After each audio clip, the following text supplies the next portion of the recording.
Assalamualaikum warahmatullahi wabarakatuh. Kita dari kelompok 4 ingin mempresentasikan berpikir komputasional. Sebelumnya perkenalkan, nama saya Nabila Alifa dari absen 23. Nama saya ini Rahmayati dari absen 3. Nama saya Indah Sunandi Putri dari absen 12. Nama saya Kelvin dari absen 15. Yang pertama, ada pengertian dari berpikir komputasional Yang akan dijelaskan oleh saya.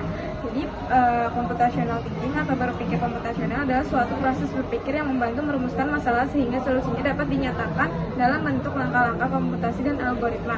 Salah satu bagian penting dari proses ini adalah menemukan model komputasi yang sesuai untuk merumuskan masalah dan mendapatkan solusinya.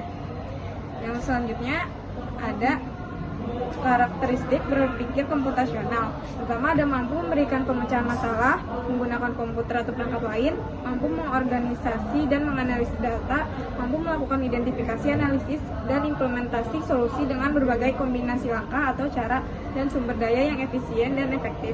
Yang terakhir, mampu melakukan generalisasi solusi untuk berbagai masalah yang berbeda.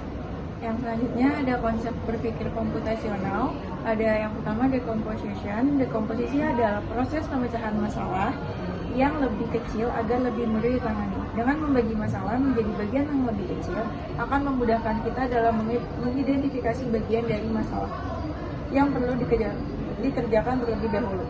Selanjutnya ada pengenalan pola. Pattern recognition. Pengenalan pola. Proses pengenalan pola merupakan tahap untuk mengidentifikasi pola dan kesamaan dalam melihat data atau masalah. Tahap ini membantu kita dalam menemukan algoritma. Selanjutnya ada abstraction. Konsep ketiga adalah abstraksi. Konsep ini merujuk pada kemampuan untuk menentukan inti permasalahan dan detail yang tidak penting. Dalam cara berpikir komputasional, abstraksi membantu kita untuk fokus pada bagian penting dari masalah dan mencari solusi yang paling efisien. Lalu yang keempat ada algoritma design, merupakan proses membuat urutan langkah-langkah yang perlu dilakukan untuk menyelesaikan masalah. Ada dua cara untuk menuliskan algoritma, yaitu menggunakan pseudocode dan flowchart. Pseudocode adalah suatu bentuk algoritma menggunakan kode, tanda atau notasi yang dimaksudkan untuk menyederhanakan bentuk kalimat manusia.